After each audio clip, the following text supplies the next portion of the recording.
Highway पर अचानक एक भयानक हादसा हुआ। तेज रफ्तार कार पलट गई और चारों तरफ चीख पुकार मची हुई थी।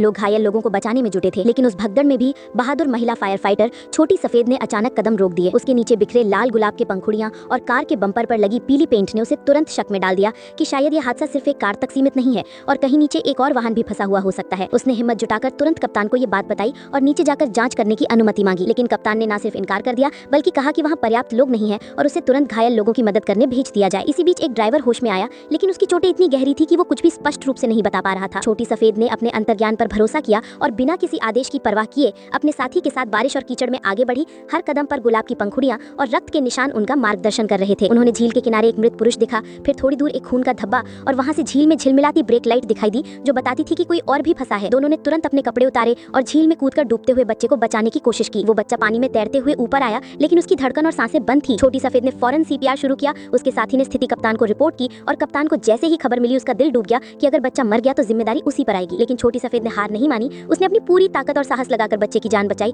और उसे सुरक्षित बाहर निकाला। जब वो थकी हुई और भीगी हुई स्टेशन लौटी तो उसे ऑफिस बुलाया गया। उसका दिल डूब गया कि अब शायद उसे निकाल दिया जाएगा, लेकिन जैसे ही दरवाजा खुला सामने फायर ब्रिगेड के डायरेक्टर खड़े थे, जिन्होंने पूरी घटना सुनी और छोटी सफेद को व्यक्तिगत रूप से सम्मानित किया, जबकि अहंकारी कप्तान को स्वयं हटा दिया गया। अंत में साहस, समर्पण और इंसानियत की जीत हुई और भ्रष्ट अहंकार की हार। यही था एक ऐसी कहानी जो दिलों को झकझोर कर रख देती है, जहां एक बहादुर फायर फाइटर ने मौत की चपेट से एक मासूम की जान बचाई और असली हीरो कौन है ये साबित कर